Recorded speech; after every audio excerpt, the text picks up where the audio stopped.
Shalom friends, and welcome to this first tutorial on learning the Hebrew Alef-Bet. I'd like to welcome you to the video series, and I want to say a few things before we get started that I won't say in the other videos. The first thing is, be sure if you're watching this video on YouTube that you keep up with my blog at colom.blogspot.com. There you can keep up to date with any of the new videos that I come out with, tutorial series that has something to do with Hebrew or anything of that nature. So the series is going to be broken up somewhere between 12 to 14 tutorials in which we're going to take 2 to 3, maybe 4 characters at a time, that is Hebrew letters, and learn them in groups that they have something in similarity that makes them easier to learn.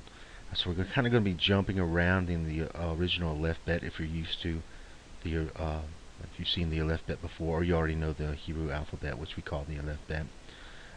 This will make sense as we go along, and at the end of the series I'll provide a few more videos for those of you who want to learn Hebrew for the sake of reading the scripture in Hebrew. A lot of people that I know would be interested in doing that, and basically what you can get at the end of the series you will be able to read, write, and read, write, and speak with respect to the Hebrew Alef-Bet, which is the Hebrew alphabet in block script, using the block script, the handwriting script, and the nikud, or the vowel marks. So you'll be able to read things like prayers, etc., out of the Torah. However, you might not know what they mean yet because you haven't learned any words. So I will show you some of those things, examples, at the end of the video. But and I hope you enjoy this series. A lot of what I'm talking about will make sense as we go along, and I can give you further explanation. So let's just jump into it. First of all, remember Hebrew is a language that reads from right to left, so you got to get used to going in this direction. We have 2 different scripts. The first script that we're going to talk about is called the block script, and that's what we're looking at, and that's typically going to appear in your printed material. And if you think of ancient Hebrew, like biblical Hebrew, that's what it's going to appear in, is the block script. And the block script is kind of like a calligraphy form of, I think of it as calligraphy, like paintbrush, etc. It takes a lot of penmanship to really write that. Most people today in modern Israel, they'll use a handwriting script. We're going to look at that in example 3 here. And that's just an easier way for them to write the Hebrew characters, just like in English we have cursive. So you want to learn both, but I will say, and you want to practice writing both in the beginning until you get used to what they look like. But I will say, for the sake of the videos, we're going to use predominantly the handwriting script because we're going to be writing a lot. And more commonly, you're going to read in the handwriting script, in the block script, which is what we're looking at right here, instead of writing in this. We're going to learn all of this at once, right?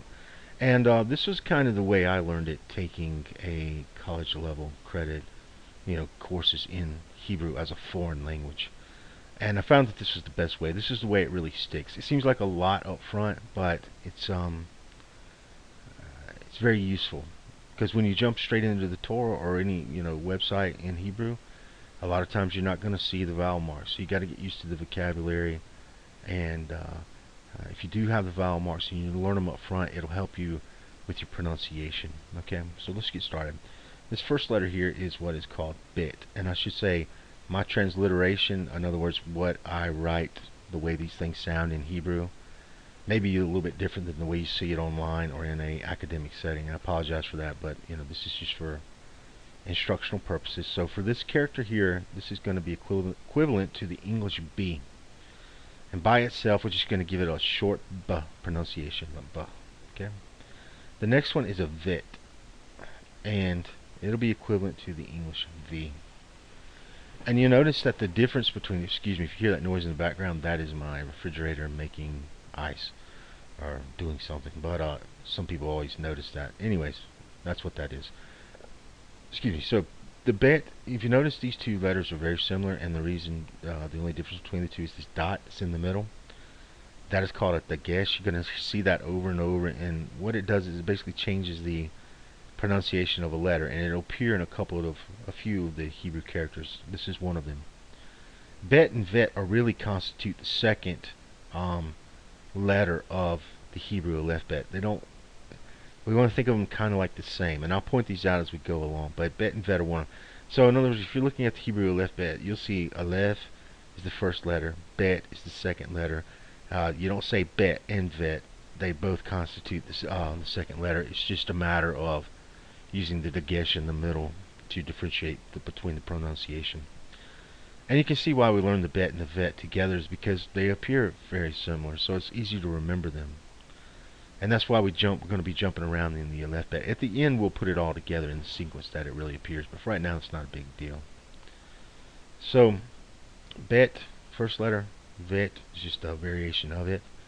First letter that we're learning, that is, okay? And we're in the block script. These next two characters are vowel marks. I was going to avoid trying to learn the names, but I'm going to put them up here anyways. This first one is what is called a pata. I'm sorry, I got mixed up. This is a chamatz. Let's just use the ch, chamatz. And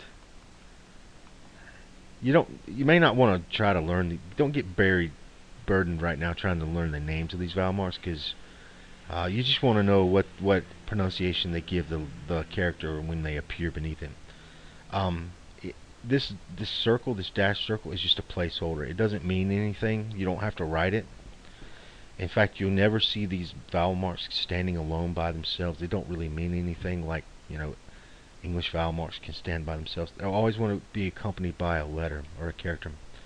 So the circle just means that this vowel mark would normally appear beneath a Hebrew character, okay? The one that looks like a T here, that is going to give the equivalent of like AH. Put AH there. The second one is pata. And it's exactly the same. Well, actually, they're almost identical, but one is kind of shortened and one's more longer. We don't want to worry about that right now. We just want to think of them. They both. Anytime we see these two vowel marks beneath any Hebrew character, it's going to add a to the pronunciation. So with respect to a bet, it would be ba. With respect to the vet, it would be va. Okay. But for the sake of clarity, when I write it in English, instead of using an AH for the pata, I'm just going to use an A. So you'll know that I'm referring to a pata instead of the chamatz. Okay. If we go on and practice, I'd say it's a good idea if you're following along. Once you get used to how the lessons are formatted, the tutorials are formatted, you can jump ahead and or pause the video and just start working on it on your own. I really recommend, even though you won't be writing in the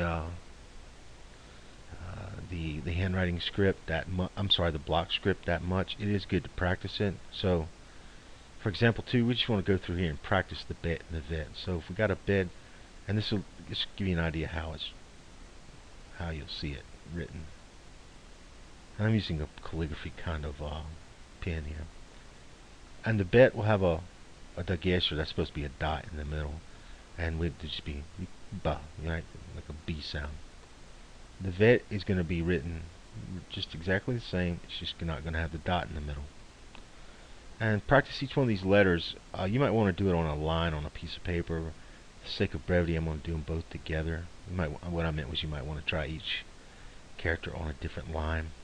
But this is just here to give you the idea of some examples, some that you can practice on your own. Got a bet again with the dagesh in the middle. You can see how the penmanship can be kind of off. Takes a lot of concentration, I guess. Vet, and we're going to do the vet again, and then the bet one more time. Practice those on your own in the block script until you get used to seeing them. Here again, wouldn't really worry too much about the penmanship. If you don't have a calligraphy pen, because most of what we're going to write Hebrew in will be in the handwriting script, and that's what we want to practice down below. And we're lucky on this one because the handwriting script appears very similar to the block script for the bet and the vet. So the HS means handwriting script, So beneath here we're going to do the bet, and it's really going to look, it's going to be like one single stroke with a hook on the end or the bottom. That's typically how I write it, with a bet in the middle. You might see a bunch of different variations of this. For example, you might, let's do a vet here, and for the vet you might see, I mean, the bet or the vet with a longer like arch beneath it. Let me do that style again for the bet, so you won't think that that means that's how you write the vet. Or you could write both of them that way, with the dagish in the middle to determine the bet, and then the vet. Typically I just do the like that. It's pretty common as well. So there's a vet again. We'll do one more, and then we'll do the bet dagish. Okay. When you get used to the characters, then you want to start accompanying them with the vowel marks. So in exercise 4, that's what we're going to do. We're going to take the vet here. We got a va. So we come over here. We know that the khamats is the a, and we're going to use. We're going to write, and we're going to use the hand. Well, you can use either one. It doesn't matter. You can practice in both if you want. We'll use the vet, and then we're going to put the a beneath it, or the khamats, and that's going to be pronounced as va. For ba. Here, notice I'm using just the regular A. That's just to let you know that we're going to use a patah here. It would have the same pronunciation either way for right now. And then here we're just going to put the bet and then the patah beneath it. And that gives a ba. With the vet, to get the va, we'll just leave the dagesh out, which is the dot, horizontal line, and that'll be va. Now we're going to do the ba one more time with the AH, so that's going to give us the khamats. So we'll put the khamats down below, and that'll constitute our ba, or the way we'd say that there.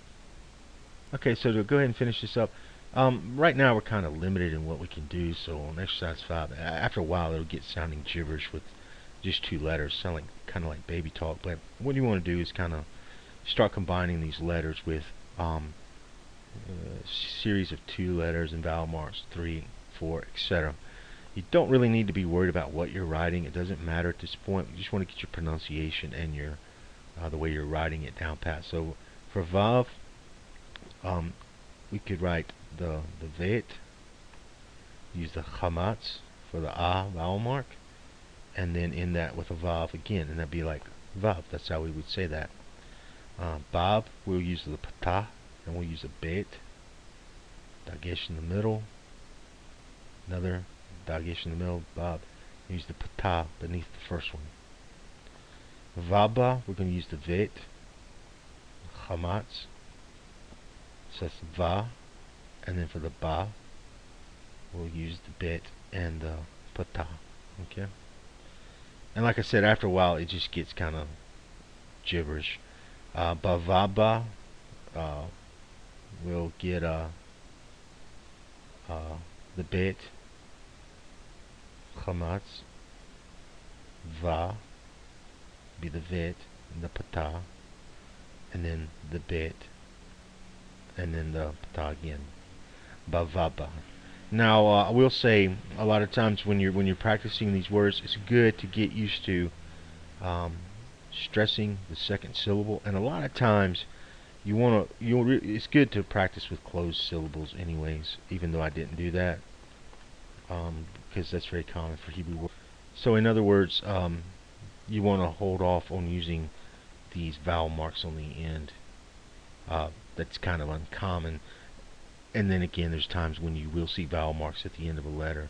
I'm sorry, at the end of the word. So stressing the second syllable and just practicing with closed syllables. You can make like a 5-character word here. Just you know, kind of limited what you can say, which is the bet and the vet. But good idea to just leave that last consonant without a vowel mark on it, like we did with the bob and the vav here. Okay. So stay tuned for more videos. We will carry on with this until we cover all the letters of the Alef-Bet, and it will start getting interesting in the next few lessons. Thanks for watching.